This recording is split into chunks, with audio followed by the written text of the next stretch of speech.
Good Morning America consumer alert this morning. More than 5 million people, the estimates are, will go parasailing this year. It can be a terrific vacation adventure, you know, soaring high above the ocean.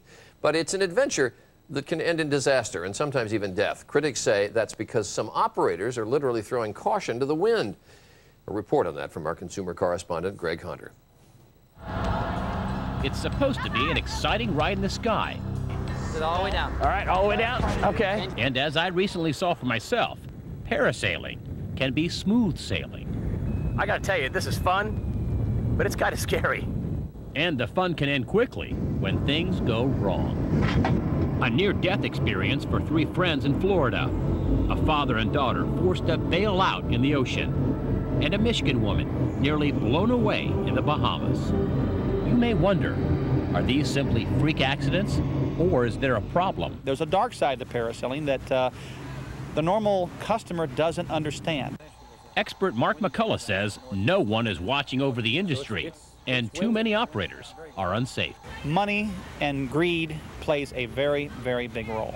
I see it as a dangerous industry waiting for more people to die. Lanita Walker's 26-year-old daughter, Tasha, and a friend were up in a parasail in bad weather in the Bahamas in 1999. The rope broke. And he said she started screaming hysterically that, we're going to die, Mike, we're going to die. The runaway parasail dragged Tasha and her friend through the water.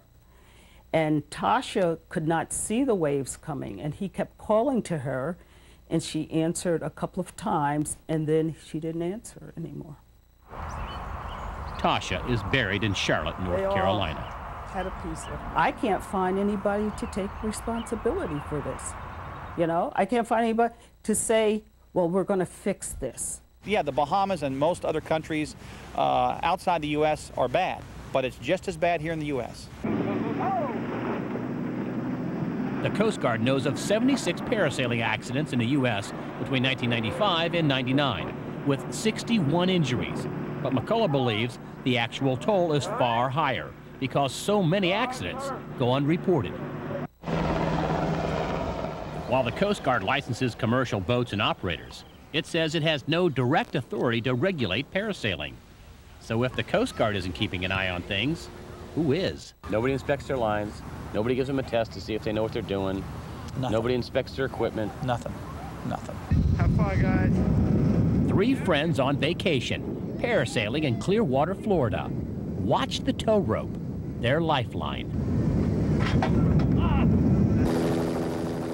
The men were blown over these condos, but amazingly landed without serious injury. But they still want the operator, Parasail City, to pay. They hired Mark McCullough to investigate. He says Parasail City ignored a dark sky and dangerous wind. Listen to a worker on the boat just before the men took their turn in the air. Guys, we ain't gonna be able to give you a free fall today. We got too much wind out here. We visited Parasail City with a home video camera to see what they say about the dangers of parasailing. And remember, this is the same company that lost those 3 men when their line broke. No, hasn't been injuries in years. Hasn't been injuries in years? Yeah. Nobody's ever had any mishaps? Or it's Way back when, in Mexico, you know, there's been a few problems when they Right. first started doing it, but I've been here for 5 years, and there hasn't been one problem that I've heard of. It's too rough for starters. They shouldn't have been out there at all. Mark McCullough went out on a Parasail City boat and also asked about their safety record.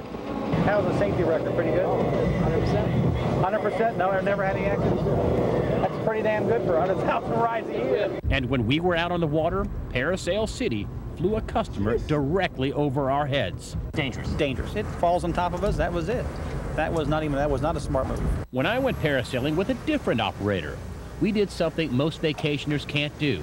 We had Mark McCullough evaluate the equipment and weather conditions before we flew.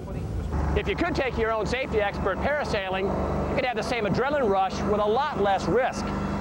People like Lanita Walker say the risks will remain until parasailing is held to a higher standard.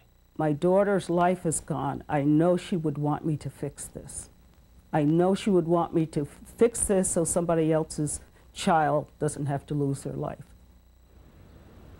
That guy who was operating the parasailing boat, not the boat I was on, but the boat that flew the parasail right over our boat, according to the harbor master, was fired. And that's really dangerous. Not only can the parachute land on you, but the line can come right across the boat. It can hang the parachutist up or the parasail up. It can decapitate somebody. That's why that is so dangerous. My ride was pretty good.